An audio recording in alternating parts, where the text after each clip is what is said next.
Okay, let's get right into it. So, Aerial Bot, flying, power up, 1 blue mana, 1/1.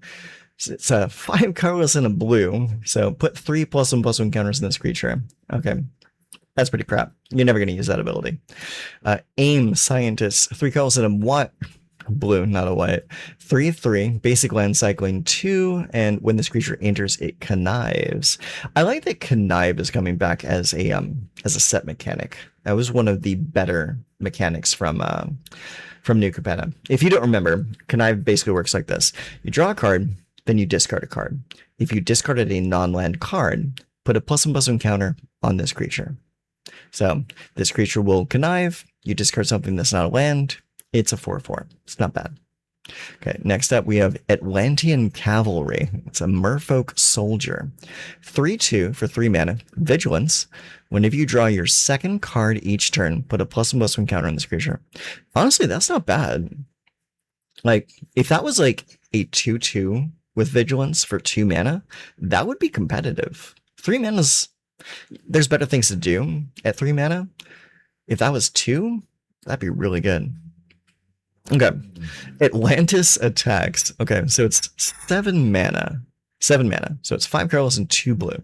Sorcery. Teamwork 4. As an additional cost to cast this spell, you may tap any number of creatures you control with total power 4 or more. Choose one. If this spell was cast using Teamwork, choose both instead. Target player creates a 6/5 blue Leviathan creature token with hexproof. Return 1 or 2 target non-land permanents to their owner's hands. Okay, so very cool effect. I like the teamwork. I like the whole Atlantis angle, but that is way too expensive. Like, if the teamwork part was like paying part of the cost of the spell, like reducing the cost by like 4, then I could see playing this. But at 7 mana for that effect, it is not worth it. If you're paying 7 mana for anything, you should be winning the game at that point. Okay, next up, Atuma, Atlantean Warlord. 3/4 for 4 mana. Other merfolk you control get +1/+1. Okay, that's awesome. There are more than enough merfolk in standard right now that you can actually play this. Whenever 1 or more merfolk you control attack a player, draw a card. Wow. Okay. Okay, so 4 mana, 3/4, buffs all your other merfolk. Whenever a merfolk, 1 or more merfolk you control attack, draw a card. So that's any amount. Yeah. Okay, wait. Sorry. Give me a moment here. It's 1 or more. So that draw is only going to trigger once. It's not going to trigger for every one that you attack with. Okay. I got a little excited there. He's not that good. 4 mana for 3/4, buffs the other guys. It's okay. It's no Lord of Atlantis, but it's decent. It's decent. Okay. Bold Biochemist. 1 and a blue for a 1/3. Power up of 5 and a blue. Put a +1/+1 counter on this creature and draw 2 cards. Again, too damn expensive. All these power up abilities are just too expensive. Okay. Bruce Banner. 1 blue mana for a legendary human scientist hero. It's a 1/1. You can pay X, tap, draw X cards, activate as a sorcerer. That's pretty sweet. Or you could pay 2 colorless, double red, double green, transform Bruce Banner. And he becomes the big, nasty monster. The Incredible Hulk. 8/8. Reach, trample, enrage. Whenever the Incredible Hulk is dealt damage, put a +1/+1 counter on him. If he's attacking, untap him, and there's an additional combat phase after this. Let me read that again. Whenever the Incredible Hulk is dealt damage, put a +1/+1 counter on him. If he's attacking, untap him, and then attack again. So if anything blocks this, he gets bigger, he untaps, and he gives you an additional combat. So he tramples through, destroys your blocker, and then if he's still alive, which he likely will be because he's an 8/8, he gets to attack again. And then if you choose to block a second time, he gets to do it again. Only now he's 9 power. Only now he's 10 power. This creature might as well just read unblockable, because no one's going to block this. Because like they're just gonna keep getting pounded into the dirt. Yeah, the Hulk is very strong.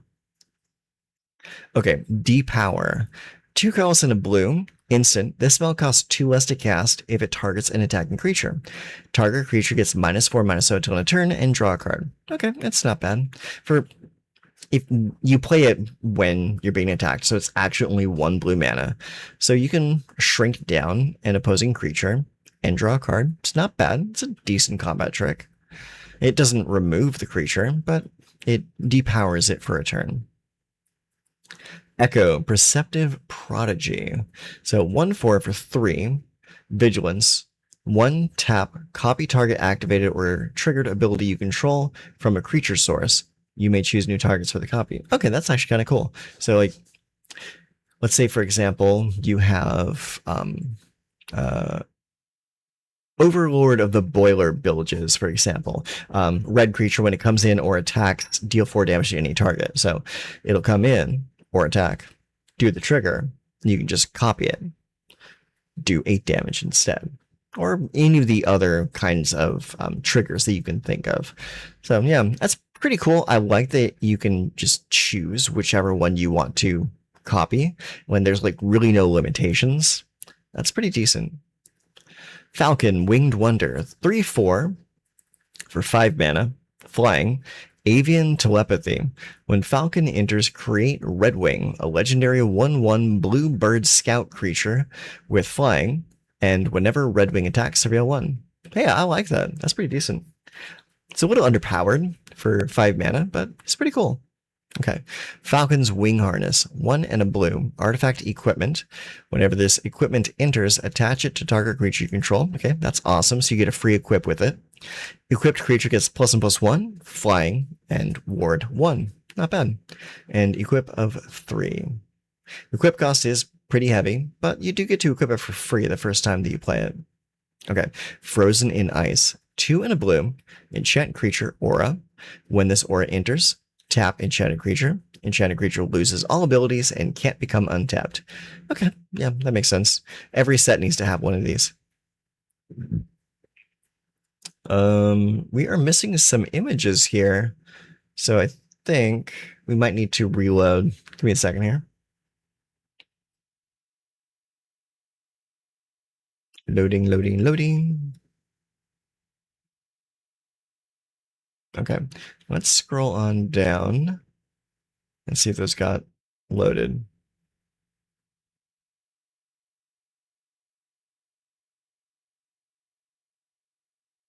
Okay, there we go. All right. Okay, we're back. Sweet. Futurist Forge. 1 and a blue. When this artifact enters, draw a card. 3 blue, sacrifice this artifact, draw 2 cards. Hey, I like that. Like for a common, and like you say you're playing in an artifact deck that like an Artifacts Matters deck, this is actually pretty decent. Kind of reminds me a little bit of Cryogen Relic. That's pretty good. Really good art on that too. Okay. Let's see. Giant-sized flying ant. Okay, that's pretty funny. All right, 3 and a blue, 3/2, flash flying. When this creature enters, choose 1. Tap target non-land permanent. Untap target non-land permanent. Okay, that's decent. There's another version of this card that costs 1 less and is a 2/2 that does the exact same thing. It was a fairy from Lorwyn Eclipsed. So, just one of the copycat kind of cards in this set. Okay, Hydraulic Helper. 2/3, Defender for 2 mana. Tap, add blue. This mana can't be spent to cast a non-artifact spell. Okay, so looks like blue is firmly in the artifacts game again. So, I am Iron Man. 2 and a blue, instant. Until end of turn, target artifact or creature becomes an artifact creature with base power and toughness 4/4 and gains flying. Draw a card. Okay, cool. So you suit up a an artifact token. Like you have a clue token on the table, and you go, you are now Iron Man, and you get to draw a card. So this card replaces itself. So in terms of other cards that do this exact same effect, there's like always a version of this card in every set. This is actually a pretty decent version of it. I like this. I especially like it because you draw a card. Iron Lad, Diverging Destiny. 2/2 for 3 mana. Flying Vigilance. You may look at the top card of your library at any time. Tap, reveal the top card of the library. If it's an artifact card, draw a card. That's not bad. Especially if you're building really heavily into the artifact theme, this is actually pretty decent and can be a role player for you. Ironheart, Clever Champion, 5 mana. That's pretty expensive. 3/4, Improvise. Your artifacts can help cast this spell. Each artifact you tap after you're done activating mana abilities pays for 1. Okay, that's decent. So you can tap a bunch of like clue tokens or whatever, or food tokens to get this on the table. That's pretty decent. Flying, non-creature spells you cast have Improvise. Oh, okay. That's actually really solid. Yeah, so this just spreads the improvise ability to all of your other cards. I like that. Justice, Vance Astorovic. 2 and a blue, 2/2, flying. When Justice enters, return up to 1 target non-land, non-token permanent to its owner's hand. Okay, so it's a flying mana war. That's pretty good. Non-land, non-token. It's pretty specific, but in most cases, this is kind of a good tempo play for you, especially because it has flying. I wish it had flash, but beggars can't be choosers. Whenever another non-land permanent you control is returned to its owner's hand, put a +1/+1 counter this. That's why it doesn't have flash, because it is a self-bounce card. Yeah. Okay, so that's interesting. Yeah. Kang the Conqueror. 4/5, 4 mana, flying, and power up. The power up is silly expensive. It's 5 colorless and triple blue. Put a +1/+1 counter on Kang. Take an extra turn after this one. During that turn, power-up abilities can't be activated, obviously, because you would just take infinite turns at that point. Okay, so this might be one of the few instances of power-up that could actually see play in Commander, not in Standard. Way too expensive still. So that's 5, 6, 7, 8. So if you were to play Kang and activate it immediately, you would still be paying 8 mana. That is so much mana for just a Time Warp. Because, like, I don't know if you remember Time Warp or not. Time Warp only costs 5 mana. Should not cast 8. But pretty decent. It's a decent card. I don't think I would play it, though. It's a little too expensive for me. Kid Loki. 1 blue mana. 1/1. Each creature you control that you put 1 or more +1/+1 counters on this turn has hexproof. Whenever you draw your second card each turn, put a +1/+1 counter on Kid Loki. Oh, that's pretty decent. Okay, yeah, so if Kid Loki's the only creature that you're worried about, you just draw extra cards and make Loki bigger and hexproof. Leader, Super Genius. 4 mana for a 1/3. If a creature you control would connive, instead you draw a card, then that creature connives. Okay, I love that immediately. That's actually really good. At the beginning of combat on your turn, target creature you control connives. Okay, that's awesome. It's like you go to combat, you don't even have to attack with the creature. It's like you just play Leader and he just starts drawing you tons of cards. That's actually really good. I like that. Okay, Loki, God of Mischief. This is a 2/1 for 2 mana. Whenever a player or permanent becomes the target of an ability you control, draw a card. This ability triggers only once each turn. That is really, really good. Whenever a player or permanent, let's say you target your opponent with a duress or with a bolt, you can play this in a really tight, like burn style deck and just burn, draw a card. Refill your hand. Pass the turn. Burn them on your opponent's turn. Refill your hand. Keep drawing cards. Keep burning your opponent. Really, really cool card. And the fact that it's a 2/1 for only 2 mana makes this really, really good. I like it. Mr. Fantastic, Reed Richards. 2/4 with Reach, obviously, for 4 mana. Whenever 1 or more tokens you control enter, you may draw a card. Okay, so this is a blue creature that cares about tokens. So, what kind of tokens are we talking about? Are we talking creature tokens? Are we talking like artifact tokens? Like clue tokens or food tokens. We're probably thinking of those. Okay, are we here? Okay, so we are seeming to have a problem with some of our cards loading. There we go. Okay. Miss Marvel, Kamala Khan. 2 in a blue, 1/4, Vigilance Reach. You have no maximum hand size. I like that already. In Big and Fist. Whenever you cast a spell that targets a creature you control, draw a card. Until on a turn, Miss Marvel gains Miss Marvel's base power is equal to the number of cards in your hand. Wow. Okay, that's cool. So it's whenever you cast a spell that targets a creature you control. Okay, so you do gotta throw a card out of your hand, but that card gets replenished immediately, and then she gets a lot of power. And she's a vigilance and reach. That has a lot of implications. I like that card a lot. That's really good. Especially being able to just draw cards when you cast spells. Really strong. All right. Multiversal Incursion. 5 colorless and 2 blue. Sorcery. For each non-token creature you control, create a token that's a copy of that creature except it isn't legendary. Oh, wow. That can get out of hand really fast. That's really good.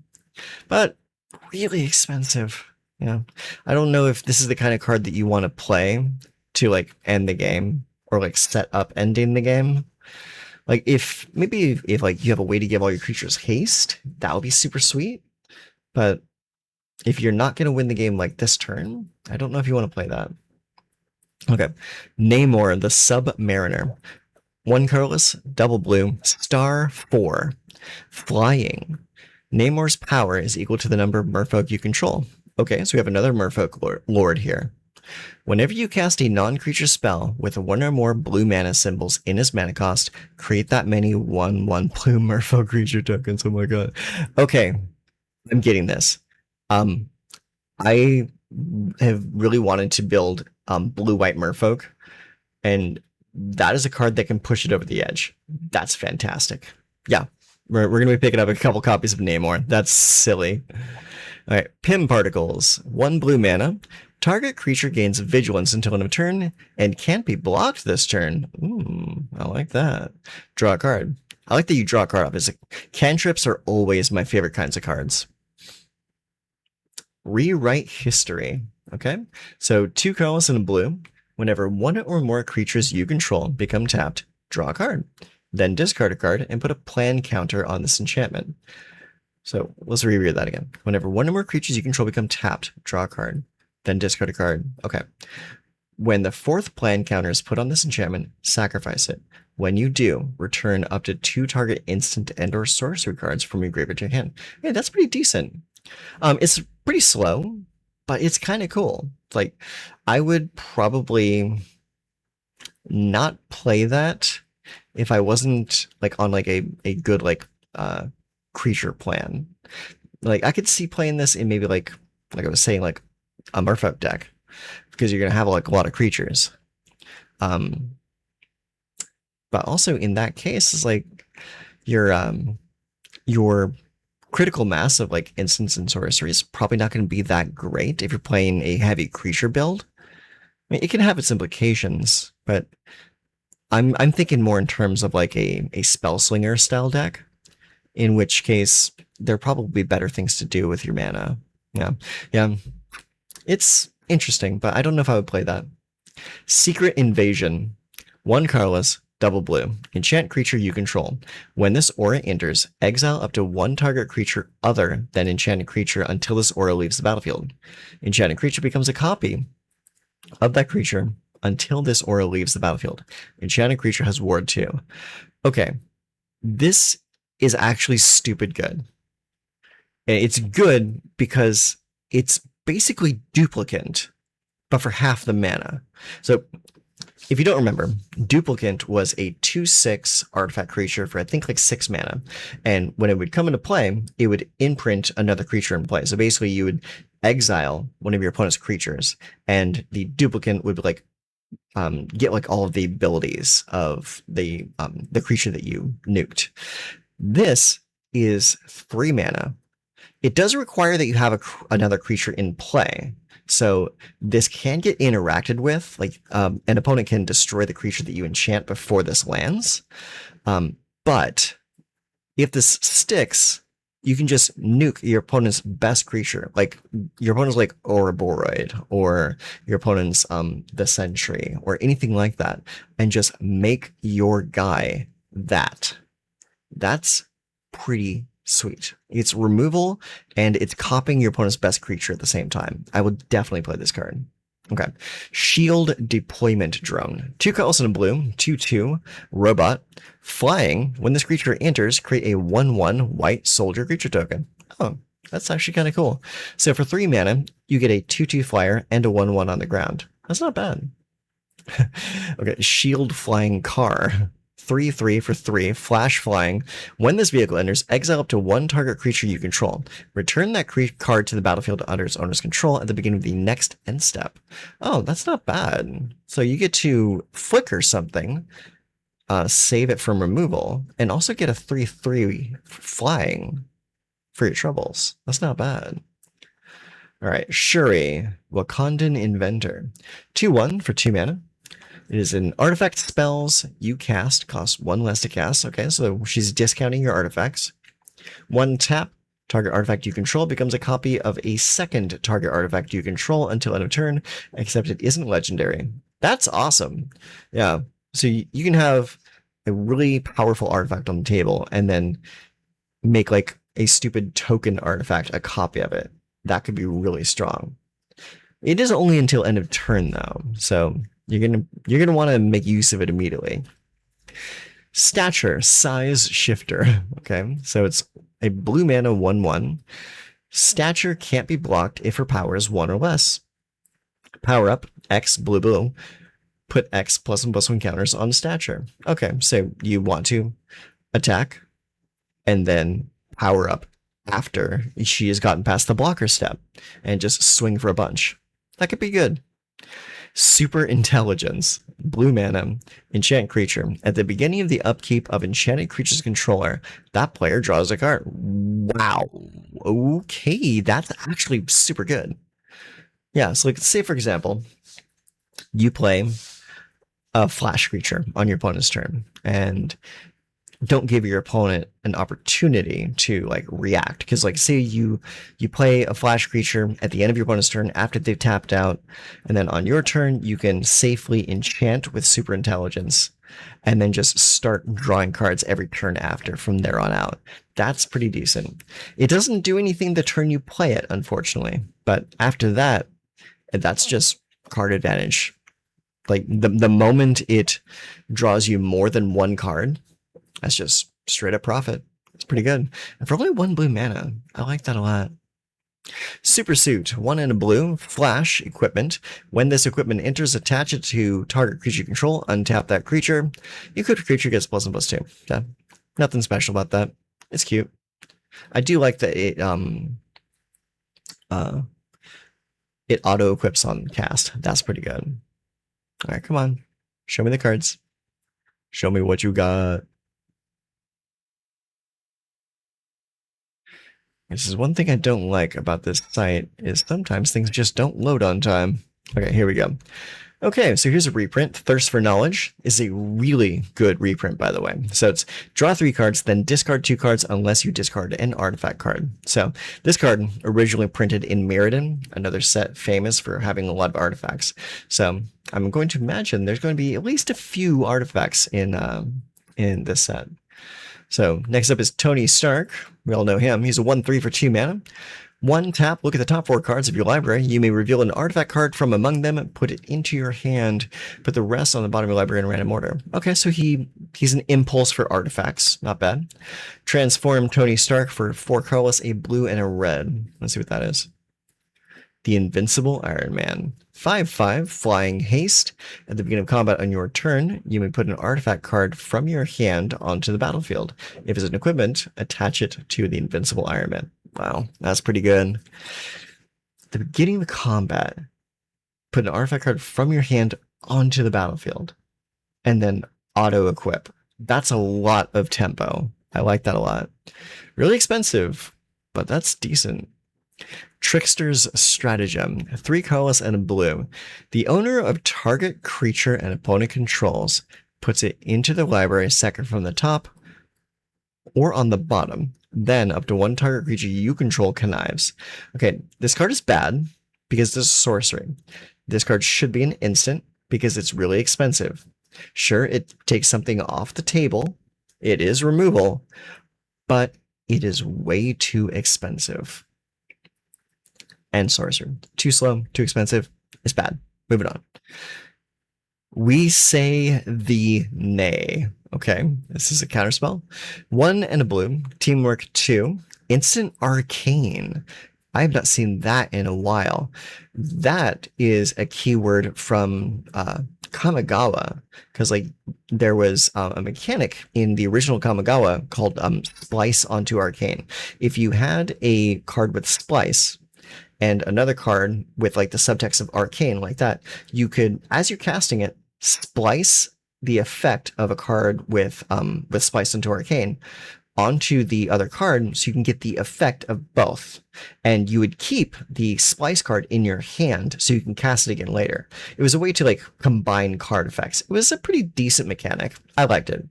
I liked it personally because I was able to reutilize removal spells pretty easily. Okay, what's this do? Counter target spell unless its controller pays 2. Counter that spell unless its controller pays 4 instead, if the spell was cast using teamwork. Okay, that's just bad. Yeah, that's a bad counter spell. I think I would rather just play any other counter spell. It's not very good. Other cards that do similar effects are Dispelling Breath, but that kind of requires you to play with dragons. It's like you can play this with other creature types, but you're only counting for 2 or 4. I think I would, over this, I personally would probably play Ghostly Interference or Spectral Interference, because it has spree and you can do other things with it. This just counter spells. So it's okay at best, but you kind of have to build for it. And most like spells that play a lot of counter spells don't play a whole lot of creatures. Okay. Wiccan, Rising Magician. So it's a 4/4 for 5 mana, flying. Whenever you cast a non-creature spell, exile another target non-land, non-token permanent. Return that card to the battlefield under its owner's control at the beginning of the next end step. Okay, so this will flicker things when you cast spells. Not bad, too expensive. And then we have the Wondrous Wasp. 2/1, flash flying for 2 mana. Wasp's Sting. When the Wondrous Wasp enters, tap up to 1 target creature. It loses all abilities for as long as the Wondrous Wasp remains on the battlefield. That's not bad. I like that it has flash. I like that it has flying because it gives it evasion. I think this would be a decent replacement for Floodpit's Drowner once Floodpit's Drowner rotates out of standard. Currently, I would rather play the Floodpit's Drowner because it taps a creature and keeps it tapped for an extra turn. But this is not a bad replacement for that. And we already saw Mr. Fantastic. Okay, yeah, so that is all of our blue cards from the new Marvel set. Of the cards I would consider purchasing from this color, even though I just got done shitting on it, the Wondrous Wasp is actually a pretty decent card, so I would probably go with that. Aside from that, I might want to pick up a few copies of Thirst for Knowledge just to have it in case I want to build an artifact deck later. Let's see. What else would I want to pick up? Secret Invasion, definitely. That is a really cool removal spell. I like that. Let's see. Namor, definitely, because I want to build Merfolk. So I'd definitely get that. Let's see. Other options.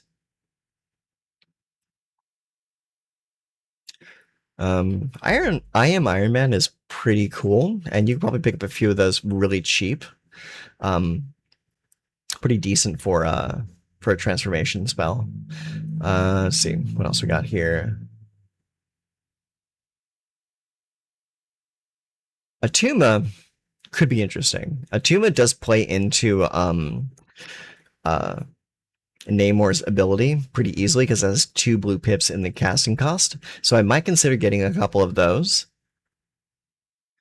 And I think that might be it, actually. Yeah, not a whole lot of great stuff from blue here. I would consider Atuma. I would definitely consider, where is it? Secret Invasion. Secret Invasion actually is probably a definite from me. I really like this card. And I would consider Namor, wherever he is. Where did he go? Where'd you go, Namor? Yeah, Namor, definitely picking that up. Yeah, so those are our considerations from blue in this upcoming set. So again, I probably will not be picking up any sealed product from this set, but I will pick up a handful of singles that I feel that I would want to build with. So keep your eyes open. I'm going to be doing black next, so I'll see you in the next video.